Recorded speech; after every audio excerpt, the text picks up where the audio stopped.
of you want to do things right? To keep up with keeping your lives tight. Tight as in being right with the truth of true insight. Who of you want to do things right? Who of you want to truly succeed in attaining all in that which is your need? To be heard by the real answerer of all deeds, the true hero of all whom pleads. Who of you really want to bow down to the true King of Kings commanding the crown? To worship the one that ever rules alone, commanding everything of creation from the seat of its throne.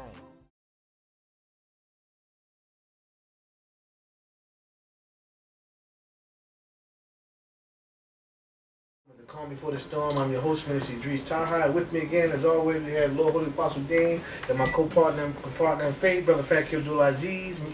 As I said, we're going to send a shout out to Holy King Mother who's not with us this evening. Yeah. But may I use this peace and the blessing about everyone's presence here. Thank you. And those out there in the New York area, may I use this peace and other blessing be with them about your presence. I know we've said a lot of things in these programs, especially these last couple of episodes concerning the devil, evil, and the like. And I know hopefully we have some spark, some interest in your mind, some thought for you to investigate further. Is what's been said. You know, prior to this coming on this program this evening, my brother here was referring to how people have taken many times these words of truth and said that's far-fetched or that is off from the truth, because most of organized religion have people in the same particular mindset to disagree or to fight in opposition to anything that sounds foreign to what they've normally been taught. And part of the breaking of the seals I either during this hour of the day is that it is going against the grain, against the norm, as the Holy Prophet mentioned earlier, the status quo, breaking down the established thought process or thought pattern that most people in religion have across the board, whether Christian, Muslim, Jew, or like Hindu, etc. So with that being said, we're going to continue on our conversation for part of this series concerning the devil and evil in this hour of the day. You know, hopefully you've taken in these things and had food for thought in the end. You know, may the Lord continue to bless you. My brother, Holy Apostle, you know, in this conversation again, you know, I know we bring up a lot of things, you know, of food for thought, like I said before, of how people look at evil or thought they recognize as evil, because every time most people look at evil is outside of themselves.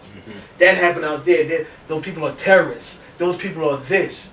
They're evil, you know. And one of the greatest acts of evil within this own country here that people don't even want to look at, because people in the world have generalized this country and this world as we are fighting for the Lord, or we are of the Lord. You know, every other country around the world is of evil, or they're uncivilized or backwards. But Allah is explaining to us now, you know, that evil begins not out there, but here, within yourself. The negative forces within your own being that you don't even want to associate or deal with because you put it out there. You know, and what you see on television and the media, the movies, the devil have scared people so much that they'll never look within themselves and say, you know, I could possibly be the devil, or the devil's in me. You know.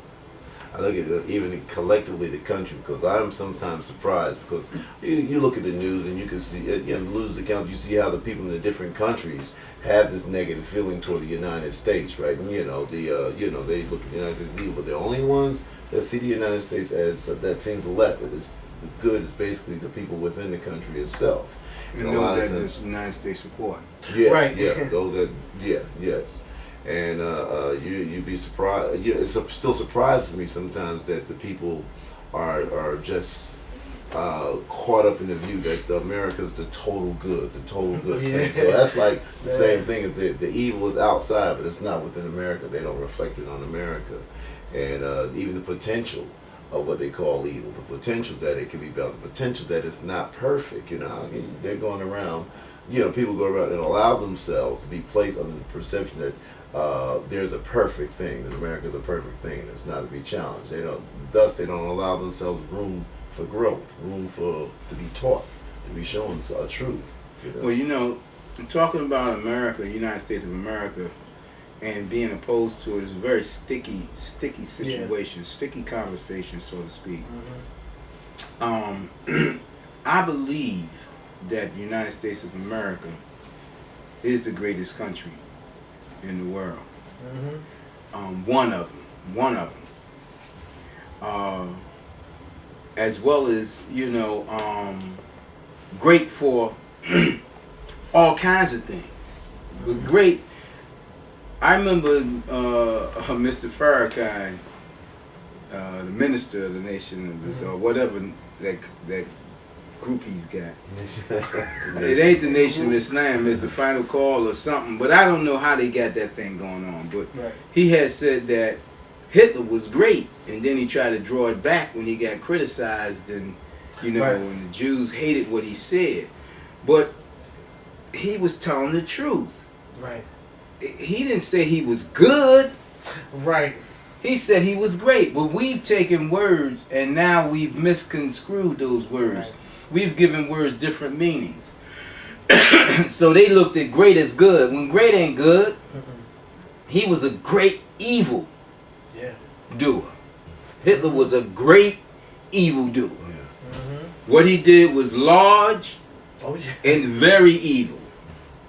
Okay, so in that context, he was great. This country is great for many things, in many ways, and it is not all good. And what the people fail to realize, the common folk, is that there is specific reasons why people in other nations dislike this country. If you was never in the military, you don't know. Right. And most of the people that, was in the military, they're sworn to secrecy, and they know they're not supposed to talk about things when they come back home. Right. But especially if they had clearances, such as what I had, And but when you allow a person, if I allow you to go and do things in my name, and I never check on you to see what you're doing, I'm not allowed, I'm disallowed to follow you. Right. Like I said, this country is so perverted, we hire people to be in power over us. Right. Now, I can't follow you and I can't investigate you and find out exactly what you've done in my name. In the name of the United States of America, the citizens, then you're apt to do anything and I'm held responsible for it. That's what's happening throughout the world. Right. They hold the people of the United States responsible for what the government and the military government has done. And when they see your military come, they don't see the military, they see you, your people. And when you go out and you try to say, well, these people are terrorists and these people, are stone throwers, right, and homemade bomb throwers, and they got to put a lot of bombs together in a car and drive it up and kill themselves to kill you, and you say they terrorists. Well, I think I'd be more terrified with somebody who could sit 300 miles away and push a button and, and a missile come and just blow me off the face. Ask the Japanese who's a terrorist, who terrorized the greatest. United States is the greatest terrorist in the world. Ain't nobody more terrified of anybody than they are the United States. Now, the United States might be somewhat terrified of China, I don't know. Korea or Iran, whoever they think got the bomb to shoot back. Right. But most people in the world are terrified of the United States. So they are terrorists. And when people go into those nations, man, and they be arrogant and, they push people around, they say, I'm from the United States. Who you think you are? That used to get over with people in other nations. But nowadays, they see vulnerability in the United States of America and say they kicking back. Once they seen the little Vietnamese put something to our butts, they start kicking back. They say, oh, wait a minute, y'all beat them like that? Shoot, wait a minute. Yeah. They ain't all, teeth and fangs and claws and talons that I thought they was. Right. Let me fight back. So the danger is there for us for a war to be in this country, for another one of the types of situations with Pearl Harbor, but on the mainland, all these things, man, because people got heart now. They pompous. They got heart about fighting the United States back. Fighting them back for what? For all the stuff the CIA and all these other unknown, NSA or secret agencies do in their countries.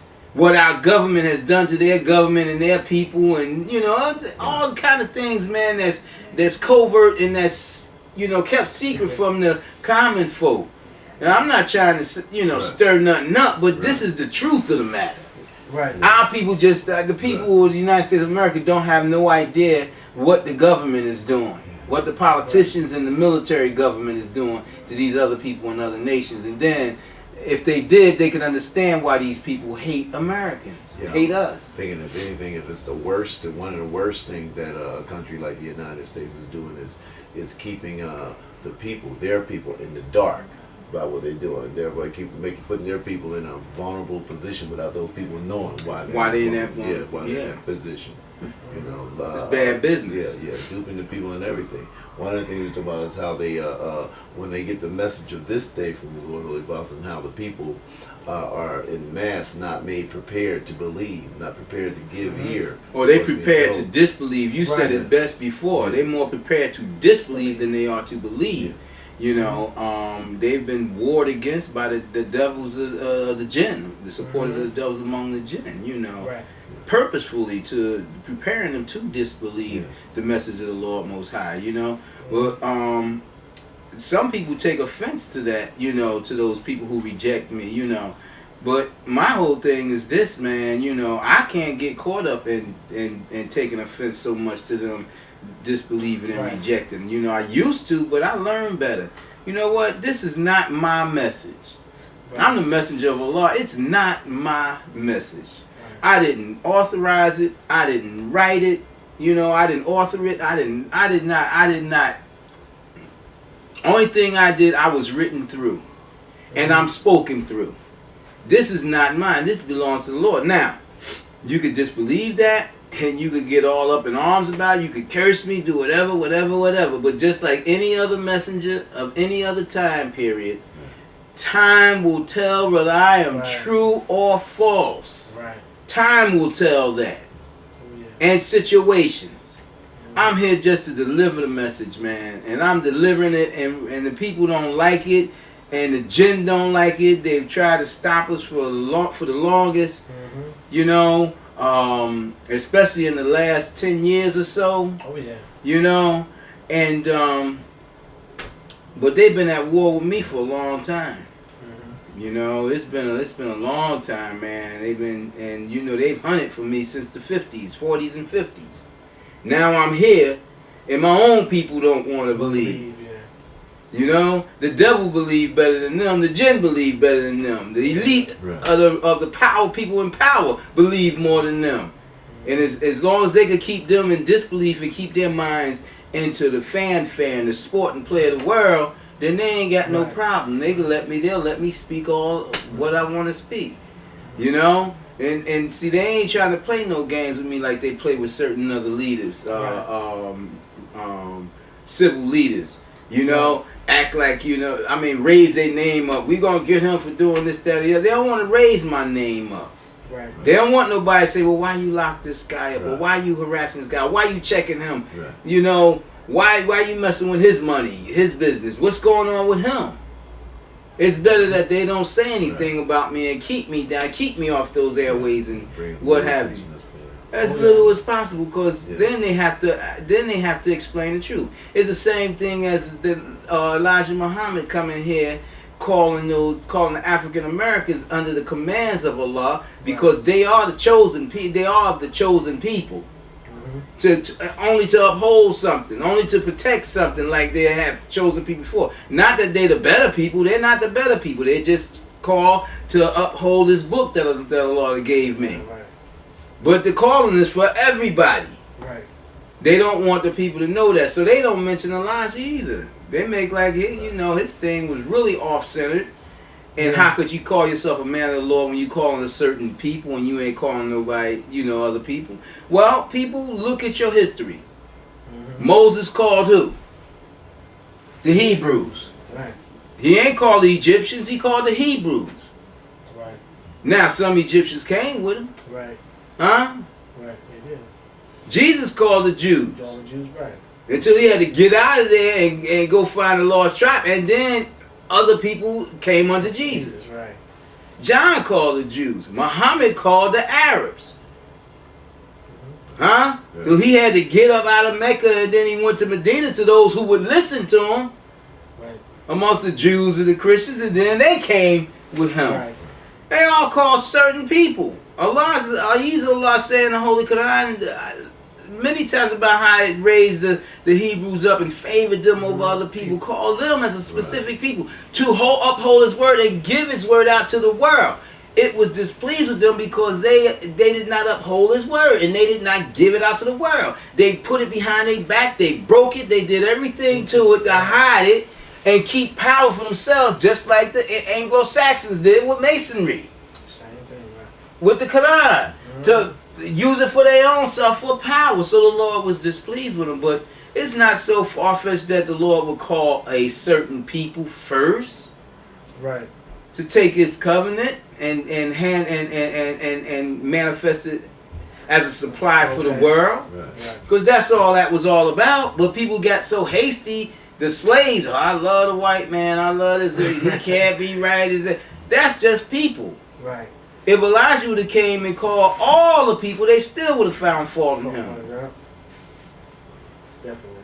Each individual people would have found their own different kinds of fault. The slave would have still loved their master, But you notice how the supporters of the devil, the doers of evil, the supporters of the jinn, raised up Elijah's students, raised up people around him, and won't even call his name and tell them, don't even call his name. Because they noticed that the commandments that's been on him and what's been started is not complete. Right. Don't even call his name. Like Elijah's still here. Don't even mention him. Right. Mention Muhammad Ali, Malcolm X. Right. Give Louis Farrakhan. Farrakhan, if you can. And even his son that had passed on from his life. Well, they sure enough didn't mention him when he died. They just did him wrong. And that's what the devil do. You make a contract with the devil and he don't honor you. You served his purpose. Yep. Say, all right, little black man, get out of here. We finished with you, Yes, the Lord leave that little verse in the Quran concerning that. The Lord called you when I called you. And Allah said, once that time comes when you go out before the Lord and the devil deserts you, say, hey, He my Lord and your Lord. Hey, go on up there with that, Hey, I didn't want with you in that. But Allah said, those who do not want to follow its way, then He'll give you a partner that make your evil seem fair to you. So they give you your devil, party with you all the way down the line. They'll take the religion for a sport and a play, as Allah says now. And people in this world today have taken the religion, have made it into a sport. That's why they can name football as a religion and become a religion. Basketball, all those things now have become religions to people. That's their way of life. That's their way of life. That's what they deal on. They have that's the meaning of it. Right, and they've entered now into the houses of politics and the house of religion now. They put the religious people now in the political arena as though they're going to have a true effect. The Lord is not pleased with the people of Muhammad, the people that walk the path of Muhammad down to this day. We're very displeased with them. And taking the beauty of its grace away from the Holy Kaaba, and the people were centered around that, because they're not upholding its covenant, and they falsely translate the Holy Quran in different languages, and they've made up religions from it, from what they broke off from it, and what is being said and written by other men, And but one of the greatest sins they've committed against the word of the Lord is that they try to take the Holy Quran and make it seem like it was written for the people of old and for the people of the dead. They always direct you either to the past or to after you dead. Right. And act like that's it. So they even gave the Holy Quran limitations. Right. When the Holy Quran was written by Muhammad and with reminders about the people that came before him, telling the people that he went to, like the Jews and the Arabs, about themselves and their people, and about this day, the great day, the dreadful day. And people, they can say, well, how could you say this is a dreadful day? Or, how could you relate the day of revelation with the dreadful day? Well, look at what's going on out here. Don't just look at the society being taken down by Allah. You might think that the society is being taken down by the loss of money. You might think that the society is being taken down by those guys who played them games with the bankers and what have you, and the mortgages who played games on Wall Street. But the Lord is the master of every mind. It's the guide of every mind. Right. And if you want to fight with it, it's going to guide your mind astray. And it's guided their minds astray and caused them to lose the money and caused the economy to be broken. And this is what we stood on in this society, our capitalism. Right. So it's taking us down in that way, and then nature itself is fighting back. We're suffering, man. All kind of allergies and diseases and attacks by microorganisms and the insects is attacking us and the animals is turning on us. Everything is going against us, against man today in this society. You think that thing with the African bees was a mistake? Right. It was a mistake on the part of the man who brought it here. He mistakenly let some loose, but something guided him in his bad thinking to get those bees, displace them from their homes, and bring them over here to the Americas, and then let them loose. Definitely. Nothing happens by mistake or accident with the Lord Most High. Whatever it prophesied is going to be. Now they want to scare people up and tell everybody about 2012. They could have been doing that 500 years ago. Right. Right. About the prophecy of the Mayans and all the other prophets that from all around the world who prophesied on this particular day, 2012, December 21st. Now, if Ahezaah Allaah, amen, don't bring it down like they think it's going to come down on that particular day, then they're going to say, see, the Lord don't exist. That prophecy wasn't no good. None of that prophecy stuff is good. Lord may bring down a pebble. Right. That object may be a pebble. It may be a thought that the Lord bring down as a foreign object, a thought that it bring down on the people and smash mountains and crush worlds. That be spread all out around the earth. Who says it have to be specifically an asteroid? Like a crazy thought, like the executives from the auto industry that would come asking the government for a handout to money, but they would show up in limousines and in private planes. They would, I'm talking about something deeper than that. I'm talking about what I'm talking about is the Lord may bring down its thought and make the people accept it and raise up 1 million true believers in that amount of time. Don't think that what has transpired in the days of old, when you had nations of people going on conquering other nations of people, don't think that can't happen again. Right. Huh? Some of the greatest terrorists in the world that's a threat to this nation here are not the people over in the East. They're the sons and daughters of the elite jinn here in these United States of America, hidden in the rural areas, raising their kids and teach them how to make bombs and teach them how to get prepared to bump this nation off. And they know it. Oh yeah. The powers that be of this country know it, but they're not publicizing it. And we here looking at it's just like you go into a store, right? And everybody in the store looking at you because you dark skinned. Watching you. All the cameras on you. All the security. They done left their assignments and they all on these black people that's in the store. Now they know that a certain other group of people that's the opposite of us is the greatest thieves in the world. I'm telling you. But when they catch them thieving, a lot of times they don't even put cuffs on them. They smack them on the hand and say, don't come back in this store stealing. But if they do happen to catch some black stealing a piece of gum or something, they call the cops, they put the cuffs on them, they, go through all these changes. The store's being robbed by your own while you're looking at somebody else. Right. And that's what's going on in this society.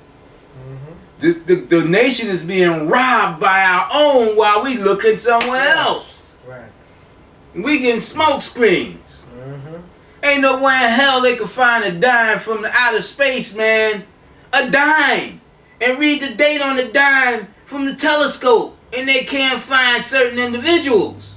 Come on. Oh yeah, definitely. Let me go up and blow up the garage of a police station.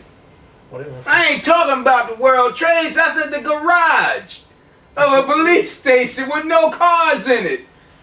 They'll find me. Okay. I don't care where I go. They can't find the people that they say blew up the World Trade Center. That's because they ain't looking for them. That's part of their magic. That's part of their magic. How you gonna find them? How you gonna find them in Afghanistan, in the mountains, or in Turkey, or anywhere else? How you gonna find them over there when they over here? Huh? Right. How you gonna find them when you sending the ones who got something to do with it? With the ones who got something to do with it, sending your people out of here to kill another man for something else. How you gonna do? How you gonna find them? You ain't looking for them. How you gonna find them when the one looking for them is the one who did it?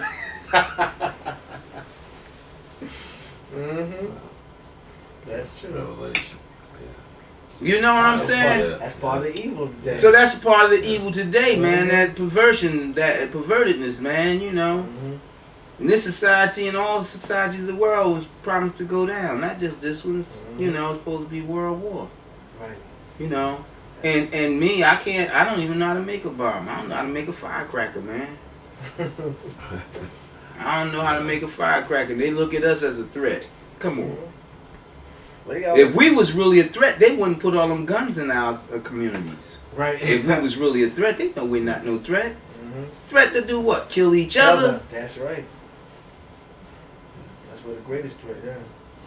You know, you can't go to the precinct and get a permit so easily, but you can go on the avenue and buy a gun. Right around the corner.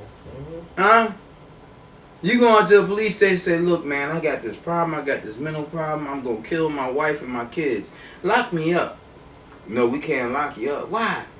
Because you ain't committed no crime. Right. I'm telling you, I'm going to commit a crime beforehand. Lock me up. No, we can't help you. Oh, I need help. What can I do? Well, go. You got to kill your wife first and kill your kids. Then we get. Whoa, this society crazy. Huh? That's where it's at. Man begging to be locked up because he know he going to do something. No, you too sensible about this murder that you're going to commit. Most crimes are premeditated or thought about before they ever done the crime. They are. I thought it out first. They are. Hence the term premeditation. Yeah. I can't get over the back during the Christmas season, the guy that dressed up. Santa Claus killer, back during the Christmas season. You know he was out of his mind. Yeah, he dressed up to go. But what took him out of his mind? Something took him out of his mind. His situation took him out of his mind. The injustice of the society took him out of his mind. Man working all those years and then get married for 6 months and then got to share all his goods with a woman who's going to share with another man and laugh in his face. Hey. Yeah. Of course, we call it premeditated because he took the time to dress up like Santa Claus and go out there and do it. But he was in the state, walking in the state of being out of his mind. It was premeditated for the longest. You know, but who knows how it came about, how it formed in his head, you know. And even though it might have been premeditated, he still was insane because he took his own life. Sure enough did. With that though, you know, I see the sign being shown above our heads that, you know, this is the hour of the day. But I think Ahezaah much for y'all listening to these programs. I hope you take the mind and think about what's been said here on this A.H.A.D moment to calm me from the storm. If you want to reach us again, it's A.H.A.D Incorporated, Post Office Box 8795, North New Jersey 07103, or via the internet at Third House. To keep up with keeping your lives tight as in being right with the truth of true insight. Who of you want to do things right?